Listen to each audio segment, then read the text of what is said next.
আজকে খাবো টমেটো দিয়ে গলদা চিংড়ি ভুনা। বাপ, কি হয়েছে মা?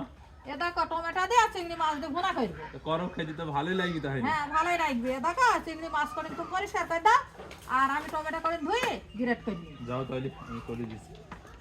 দিলু, চিংড়ি খাবি? এই দেখ চিংড়ি চিংড়ি। সর দিলু সর, আমি এগুলো পরিষ্কার করে নিই। মা আমাকে চিংড়িগুলো পরিষ্কার করতে দিয়ে গেল। তবে চিংড়ি মাছ অনেক রকম করি মানে পরিষ্কার করা যায়। অনেকে দেখা যায় যে এই উপরে শক্ত খোলসগুলো সবই ফেলে দেন, দিয়ে ভিতরের নরম অংশটা নেন। তবে আমার সাথে চিংড়ি মাছের এই খোলসটাই চাবি খেতে ভালো লাগে, অনেকটা মসমসে টাইপের হয়।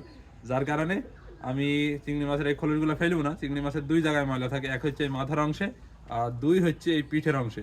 আমি শুধু এই মাথার অংশ থেকে কেটে ময়লাটা বের করে নেবো, আর এই পিঠের অংশটা কেটে বের করে নেবো।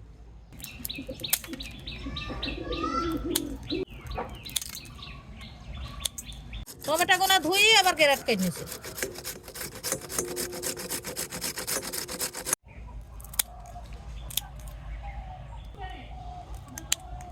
এই যে এইটাই হচ্ছে চিংড়ি মাছের মাথার ময়লা। এই যে এবার পিঠের ময়লাটা বের করে নেব। এই হচ্ছে চিংড়ি মাছের যে পিঠে ময়লা থাকে, এই যে চিকন দেখা যাচ্ছে না, সুতার মতো। আরে আটকে গেছে। এই যে এইভাবে এবার সব চিংড়িগুলো পরিষ্কার করে নেব। মা এ দেখো চিংড়ি কুটা ধোয়া হয়ে গেছে। আমারও টমেটো গুলো গ্রেট করে নেওয়া হয়ে গেছে, এবার মশলা পাতি বেটে নাও। নাও। মশলাই নিয়েছে ধইনা জিরে, এবার আদা রসুন বেটে নিয়েছে, এবার পেঁয়াজ বেটে নিয়েছে। এবার চিংড়ি মাছগুলো নুন হলুদ মাখিয়ে তেলে ভেজে নিয়েছে।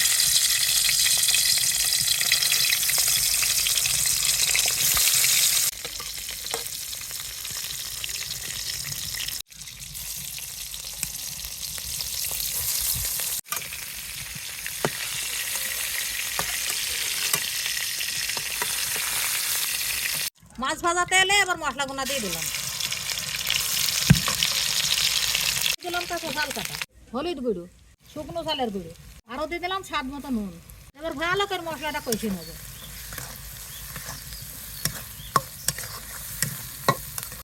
মশলা কষি নেওয়া হয়ে গেছে, আবার গ্রেট করে টমেটো গুঁড়া দিয়ে দিয়েছে।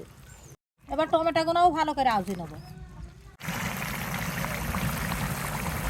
টমেটো আজানো হয়ে গেছে, আবার অল্প একটু সেখানে মো দিয়ে দিলাম।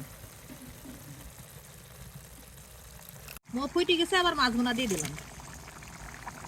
মাছগুনা এবার আস্তে আস্তে সেদ্ধ হোক।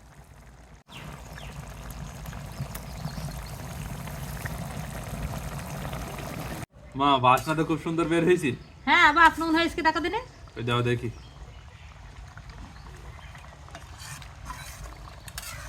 মনে হয়েছে মা একটু নুন লাগবে। একটু নুন লাগবে। আন্দা হয়ে গেছে, আবার নামিয়ে নিয়েছে।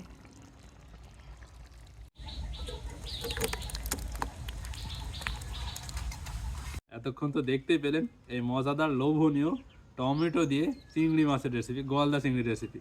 তো এই রেসিপিটা সবার জন্য একদম পারফেক্ট।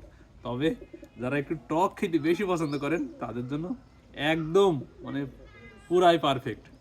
আর এবার আমি খেয়ে দেখি। প্রথমে এই যে একটু ওই যে টমেটোর মশলা ওটা দিয়ে মাখিয়ে নিচ্ছি। মাখিয়ে নেওয়ার পরে বিসমিল্লাহ।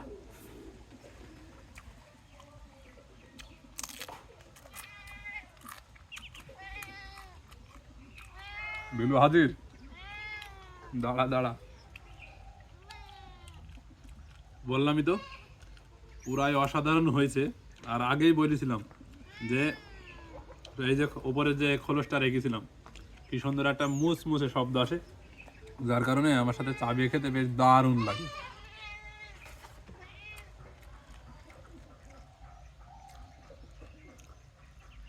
সত্যি এই রান্নাটাকে আমি একদম 10-এ 10 দেবো, তুলনা নেই।